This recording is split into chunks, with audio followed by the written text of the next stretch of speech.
In this video, I'm answering a question I get a lot from students, and that's what to do with that study guide that your prof gives you for that exam. Sometimes those study guides can be really helpful, other times they're really not. So regardless of what's on the study guide, we're going to walk through some strategies for how to use it as a tool to maximize your study efforts and boost that exam grade. And stick around to the end to find out what to do if your prof didn't even give you a study guide. Let's get into it.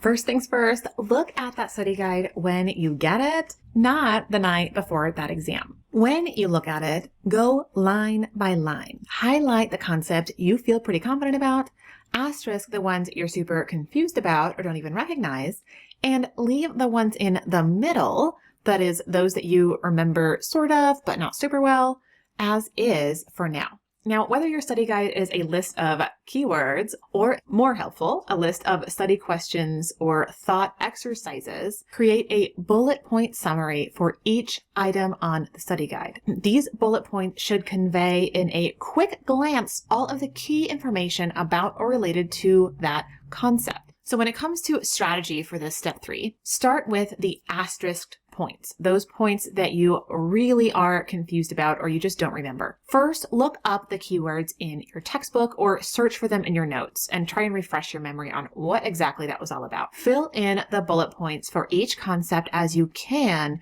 from that information, but if it's really as foggy as you think it is, then you probably won't have enough here yet. So likely you'll need to add this to your questions list. So once you've worked through all of those asterisk items, move into those middle items, those ones that aren't highlighted or asterisk. Now, there will likely be some looking up here still, but probably not quite so much as there was for those asterisk items. But again, there will probably be some that you're still a little unsure of, and you'll add some of those to that questions list that you started before. Finally, work through those highlighted items, those that you identified as, at least at first glance, concepts that you are pretty confident in. For these, test yourself before you look things up in the book or in your notes. So just seeing that item on the study guide, see how much of that bullet point summary you can create on your own from memory. Once you've done that, finish up by filling in what you couldn't come up with on your own. And of course, if your first assessment was off and you actually do end up being foggy or unsure about anything in this highlighted category, definitely add it to that questions list. So step 4, at this point, you should have 2 created resources. One is your bullet point info summaries for each study guide concept, and you also have your questions list. And at first, your questions list will likely just be a list of concepts or topics. But in this step, we will actually turn that list into actual questions. So say you were not sure about the concepts operant conditioning and classical conditioning that were listed on your keyword study guide. You would write out the question, what is the difference between operant conditioning and classical conditioning?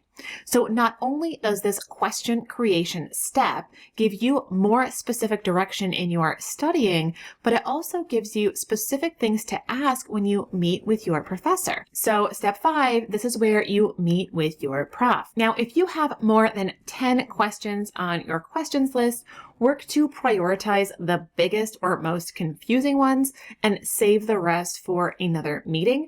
This just helps keep you from getting overwhelmed with information in a single sitting. So once you have clarified all of your foggy points with your professor, you should have a complete bullet point summary for each and every study guide item.